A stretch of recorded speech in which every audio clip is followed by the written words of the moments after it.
Hello again and welcome back to English Today. And this is DVD 19 and the second DVD of your advanced level. And in this DVD, we'll start with another 2 episodes of our story, That's Life. And then after, we'll look at our special TV programs. There'll be a discussion about winning the lottery. And then, in the cookery section, we'll learn how to make preserves. To follow, in the grammar section, we'll look at the language we use for making arrangements with people. And then we'll study some special question forms. So, I hope you have fun.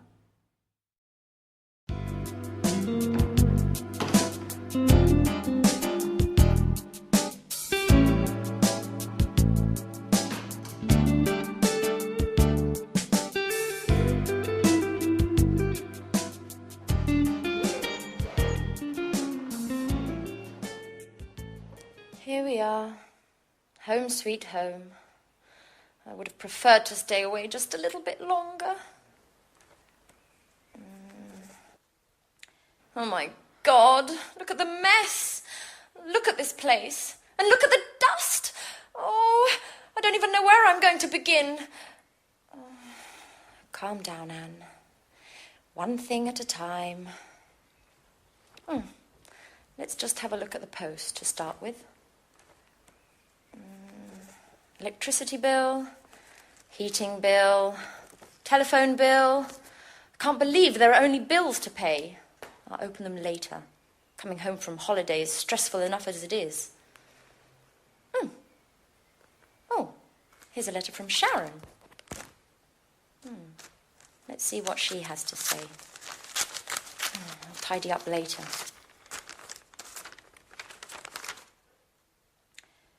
Dear Anne, I would have preferred to say goodbye in person, but you had already left for your trip to Italy.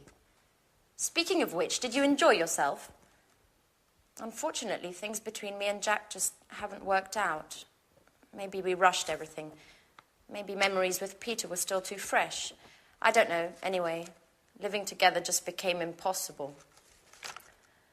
After thinking about things long and hard, I decided to accept my boss's offer to transfer to Amsterdam, to take charge of the new museum opening. It's a great city. In any case, I need time to get my life in order and, well, I hope everything's fine with you. Don't move. Oh, don't hurt me. There, you'll find all my money there. Just take it and leave. Relax, please. Anne. It's me, Jack. Oh, Jack. Jack. Are you crazy? You scared me half to death. And how did you get in here? Well, I might be living next door, but I still have these. So I can surprise you from time to time. Jack, you'll never change. I was reading a letter from Sharon explaining why she left. If you don't mind, Anne, I'd rather not talk about that. What about you and your Mr. Perfection, Nick? How are you? Well, I realized that things weren't all as perfect as he wanted me to believe, and in any case, if you don't mind, I'd rather not talk about it. Absolutely. Let bygones be bygones. What about a drink to celebrate your homecoming? No, Jack. I've just arrived and I need to unpack and just take a look at the place. It's a disaster area. No, the first thing I want to do is get things tidied up. Where did you get this? Isn't it marvelous? My grandmother gave it to me. It's fantastic. Well, if you want to get tidied up, you'd better start right away. It'll take you a month to clean this. I know. And you say I'll never change. And do you ever think about anything besides cleaning? No, guys. You should get engaged to a Hoover. Anyway, no excuses. Come on, go, get ready.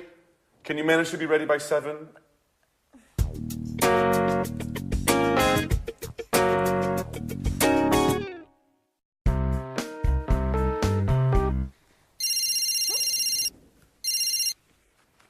Hello? Alice! Hi! Yes, I arrived this morning. Oh, and I'm here with Jack now. He says hello. Yeah, she says hello. I'm so happy. You know, Jack insisted on cleaning the whole house straight away.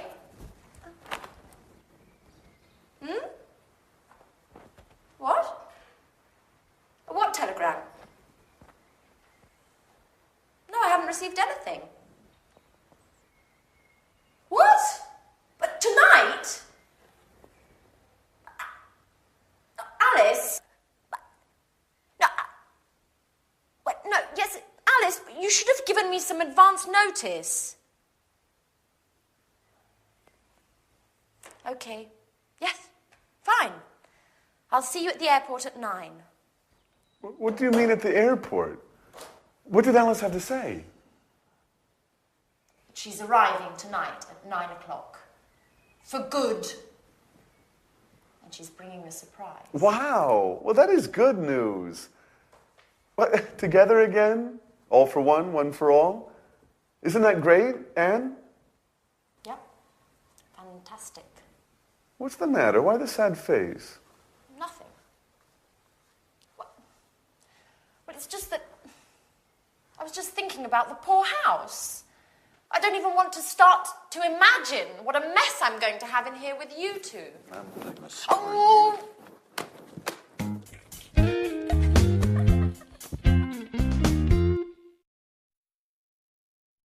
Hello, and welcome back to your live English language TV program. Did you notice in that episode that Jack was trying to invite Anne for a drink, and he was using the language of making arrangements? Well, that's what I want to study with you now in this lesson. And to do that, I want to use the telephone. Now, listen carefully to the conversation that I have, okay? Oh, miracles can happen. Hello? Oh, hi, Jane. How are you? Yeah, fine, thanks. Very well. Well, lots of work at the moment, actually. Yes, I know. I look forward to the weekend, too, just to relax a bit. And how about you? Yeah? Oh, what's going on? Oh, that sounds interesting. When? Friday. Oh, no, not Friday. I've got a concert. Yeah, I got a ticket to a concert on Friday. I can't make it.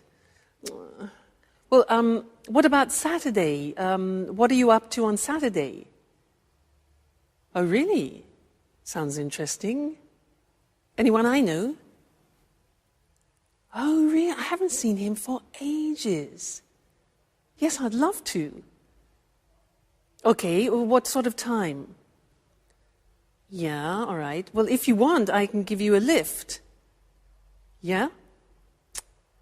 Let's say I'll pick you up at about 8-ish. Great. Oh, by the way, what type of clothes? Is it posh? Is it casual? Fine. All right, great. Well, I really look forward to it. All right then, good. See you then. All right then, bye. Now, did you notice that was a nice invitation, that? I was using certain phrases which are very common in English when we are making arrangements. And that's what I'd like to look with you now on the screen. All right, making arrangements. So, first, suggesting an appointment. Now, there are various things we can say in English to suggest an appointment. For example, what are you up to on Friday? Now, that's unusual. The verb is to be up to. What are you up to on Friday? So that's a colloquial expression, and it means just simply, what are you doing? What are you up to on Friday?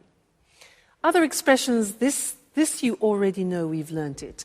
How about, or what about going to the cinema? Remember those? So they are informal.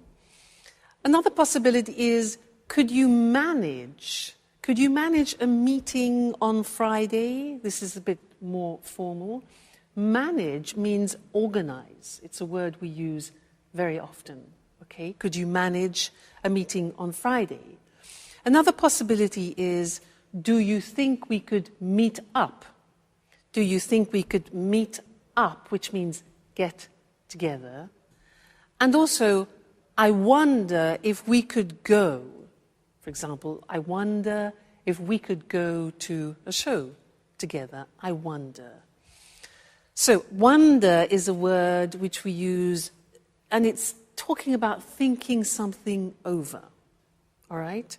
So, those are different ways of suggesting an appointment. Now, usually, when somebody suggests an appointment, you have to look in your diary. Now, remember, we say diary in English, we don't say an agenda. Okay, so you look in your diary to see what your availability is. And you can say, for example, on the phone, you say, just a minute, I'll have a look in my diary. Or you could say, let me just look in my diary. Two very common expressions. Now remember, alternative words for diary are an organizer or a day planner. These are words which are often used. Day planner and organizer. All right? Good. Now we have to talk about a time. So you could ask, are you free at 8 o'clock, for example? Or could you manage, you notice manage again, organize. Could you manage Tuesday? Or would Friday at 5 suit you? Now look at the spelling of that. S-U-I-T. We don't say suit. We say suit. And suit is very common. It means to be convenient. So, would Friday at 5 suit you? Another very common one is, could you make it? Could you make it on Monday, which means could you organize yourself? Could you make it on Monday? Or another possibility is, when would you be available? Available. More formal, when would you be available? All right? Great. So now, we've talked about the time. If you want to reject, say no to a suggestion and an arrangement, these are the possibilities. You can say, I'm sorry, I'm booked up on Friday. Now, booked up means that your agenda is full, okay? So I'm booked up, my agenda is full, my diary is full, my day planner is full, okay? So, you can also say, I'm afraid I'm busy on Friday. I'm afraid. Now, I'm afraid means unfortunately. It's the same meaning. Unfortunately, I'm busy on Friday. All right? Or unfortunately, I can't make it, which is what we've used before.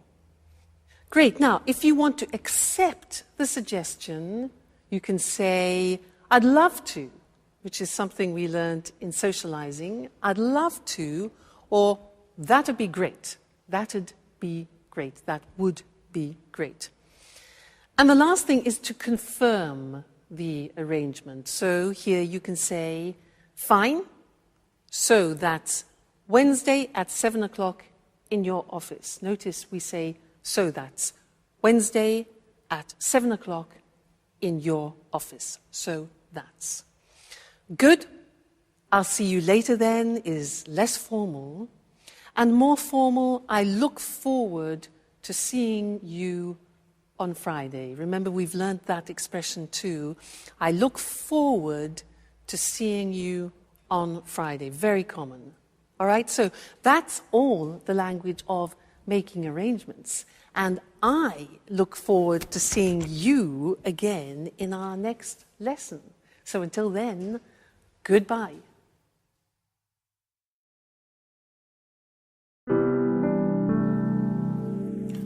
I just don't understand, Alice. Why did you leave the job you were doing with your father?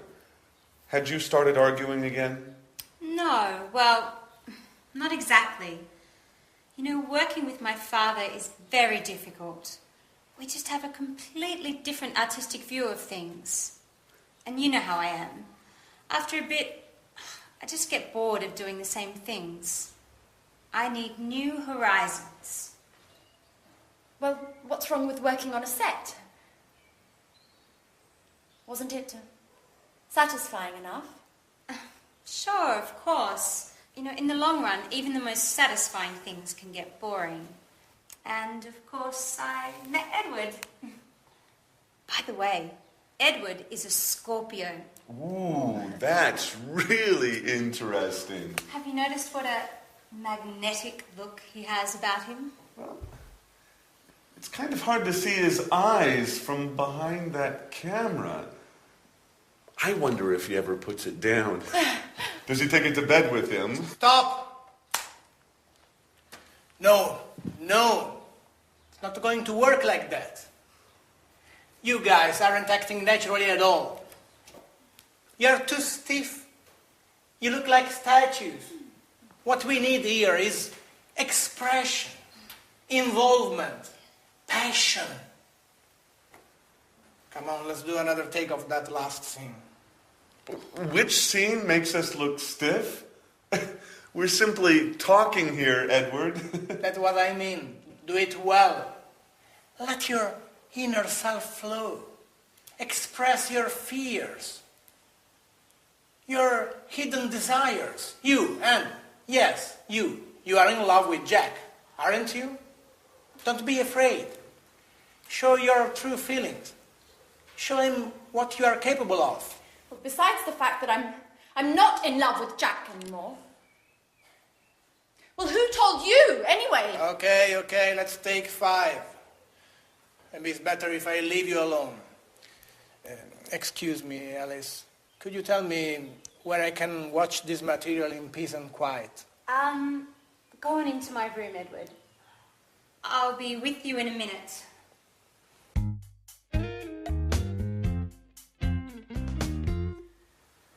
Okay, Alice. Could you tell me what the hell you said to him?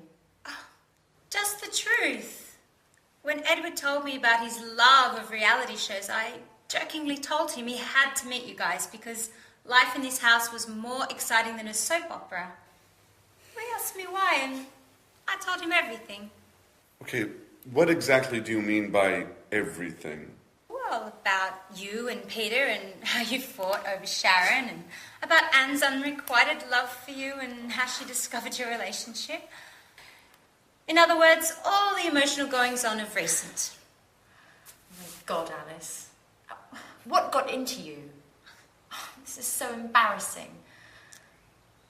You know damn well I'm reserved about these things. What am I supposed to do now? Just be yourself. There's nothing easier, is there? What's the matter? Nothing's the matter for you, that's for sure. We're the ones that end up looking ridiculous. Just for the record, what is Edward planning to do with all of this interesting material? What does he do for a living? Edward is a director, a great director. And as far as your other question is concerned, that's a surprise. I can't say anything yet. At any rate, you'll find out soon. My God, Alice. Your surprises are starting to trouble me.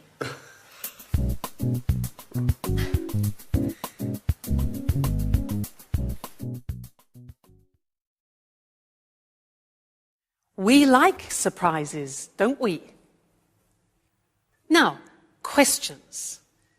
In this lesson, I want to do some revision of questions, and I want to do a quiz with you. And I want to ask you some special questions, those unusual questions in English. And I want you to try and find the correct answer by understanding the real meaning of the question. Let me give you an example. If I ask you, what's he like? What's he like? What answer would you give me? What's he like? You remember? Okay, it's not the verb to like to like and dislike. What's he like is asking about the general impression of a person. So, what's he like? An answer could be, He's lovely. He's very nice. He's kind. He's generous. All right? So that's the quiz. Are you ready? Let's move on. Now, question, what does he look like? What does he look like? Remember that? Yeah. Look like is for physical appearance. So an answer could be, well, he's tall, dark, and handsome. Classic. All right, so what does he look like? Physical appearance. Next. How is he? Answer. How is he? Now that's a bit confusing because it is only asking about somebody's health. Like, how are you? So how is he? He's fine. Great. Okay, he's fine. Next one. What does he do for a living? What does he do for a living? The answer? Okay, he's a doctor. He's an engineer. So that question is asking about professions. What does he do for a living? Very good. Next one. These. What's the matter? What's wrong? What's up? Okay. Yeah, there are many, many possibilities because the question means what's the problem? So what's the matter? What's wrong? What's up? You can say, I can't find my phone. All right. Good. Next one. This one, not so easy. Try and answer this. What's it about? What's it about? Yeah, okay, now we're asking about the content. It could be a book, it could be a film, for example. What's it about? An answer could be, well, it's a love story, it's about two people who fall in love, and then blah, blah, blah, blah. All right, so what's it about? Content. Next one. Which way do we go? Answer. Which way do we go? Yeah, good. It's for giving directions. So you can say, well, you go right, then you turn left, and then you carry straight on. So which way do we go? Giving directions. Fine. Next one, this one. What size do you take? What size do you take? Yeah. Now, we're talking about clothes. We're talking about shoes, for example. We don't say what number do you take, but what size? So you could say, for example, I take size 12 or I take size 42. All right, so what size do you take? Great. Next one. How long does it take? How long does it take or how long is it going to last? 1 hour? 15 minutes? All right, so how long does it take? How long is it going to last? Is for a length of an activity. How long does it last? Strange that, yeah? Next one. This is difficult. Do you know this? If I say to you, well, what do you reckon? What do you reckon? Do you know that? It's very, very, very familiar language. Reckon is the same in English as what do you think? What do you reckon? What do you think? Good. Next one. What's it made of? What's it made of? If I show you this. What's it made of? Plastic. Right. So what's it made of is for the substance. Wood, plastic, paper, etc. All right? Okay. This one here. How do you want your steak done? How do you want your steak done? 3 possibilities in the answer. Okay, you can say well done, medium, or rare. I want my steak rare, R-A-R-E, which is like bloody. All right? And the last one, do you know this? What am I supposed to do?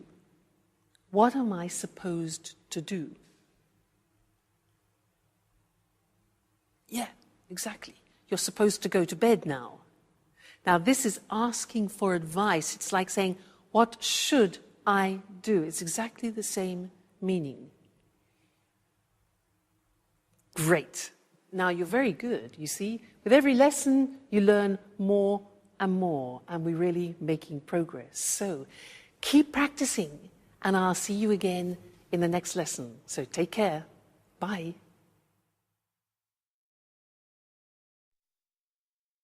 Hello, everyone.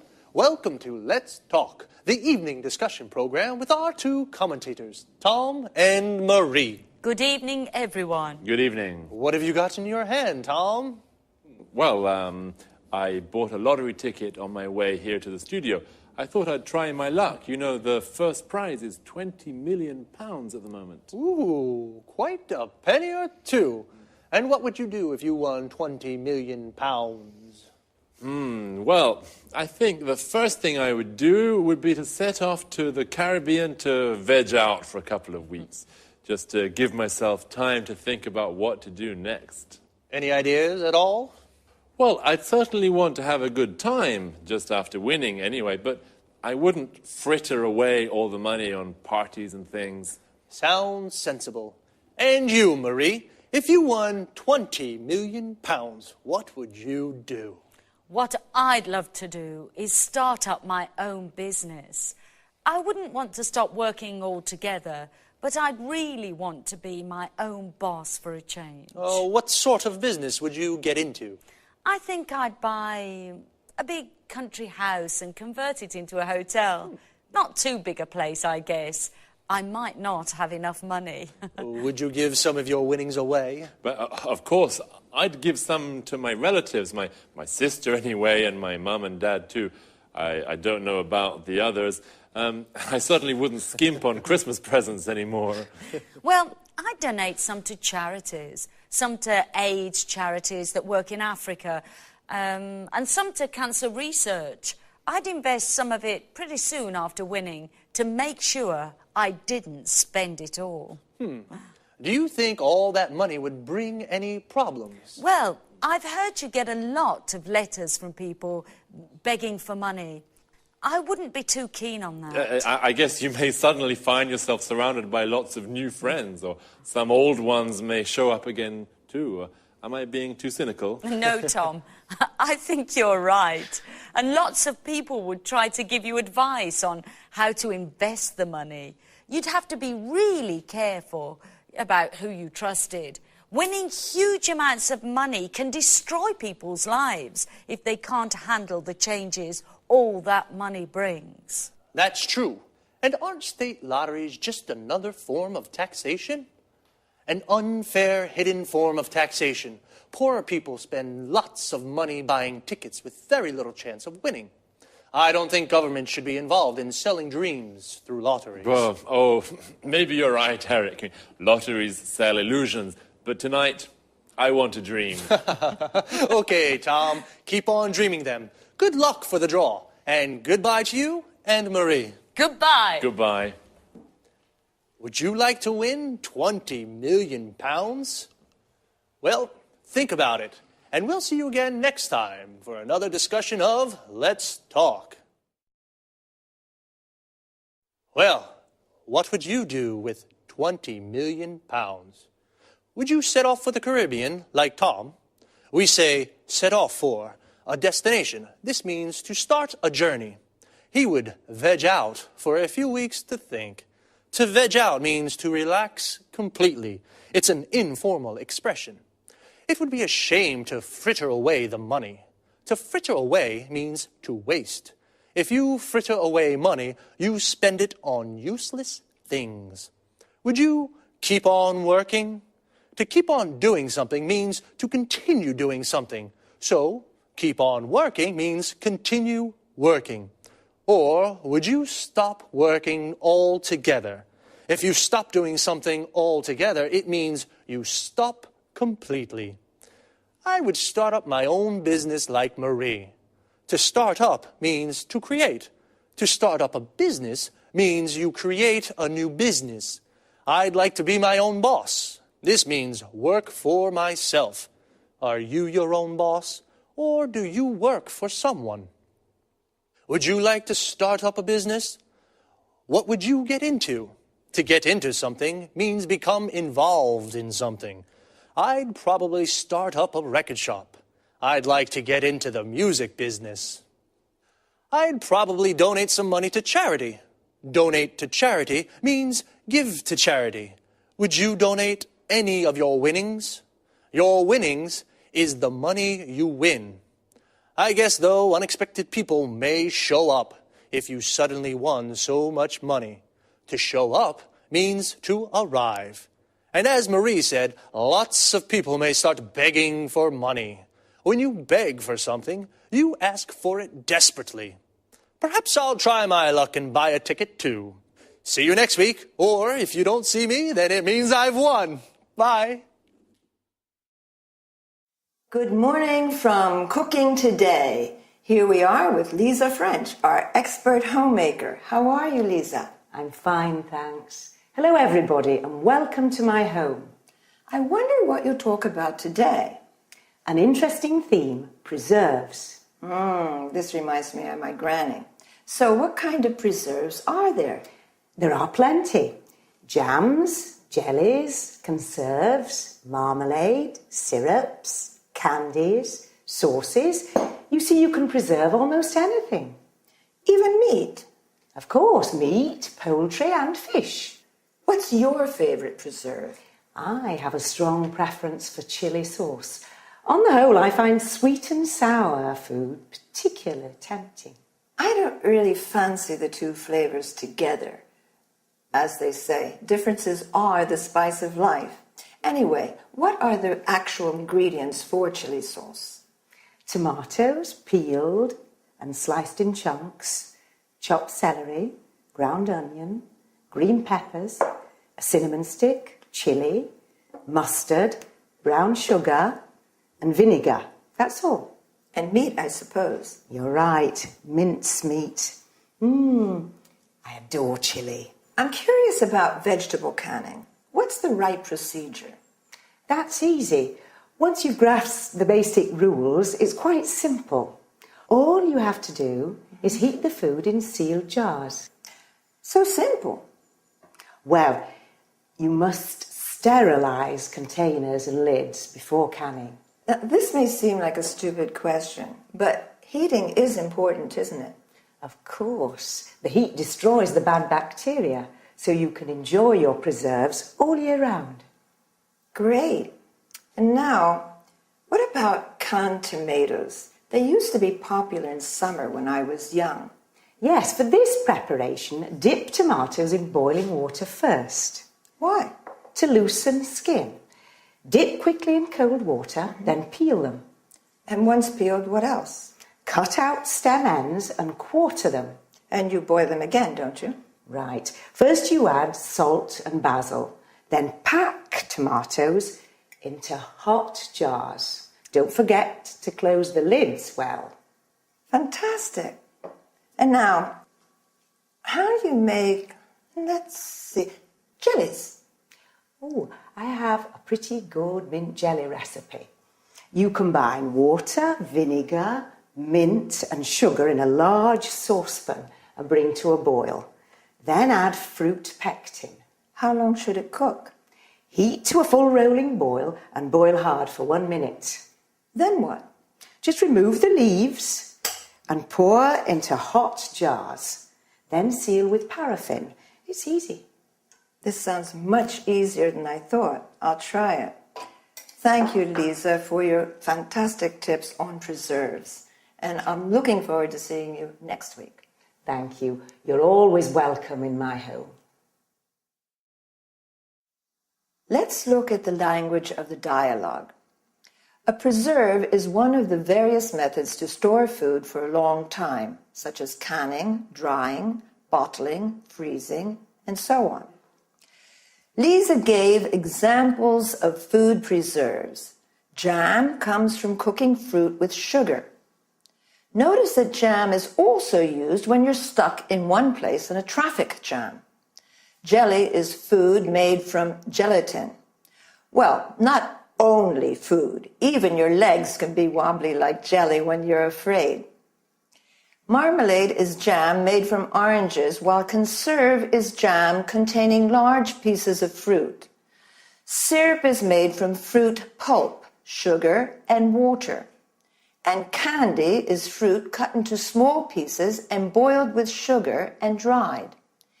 In the US, candy means sweets in general. And finally, a sauce is made from fruit or vegetables boiled into a thick liquid.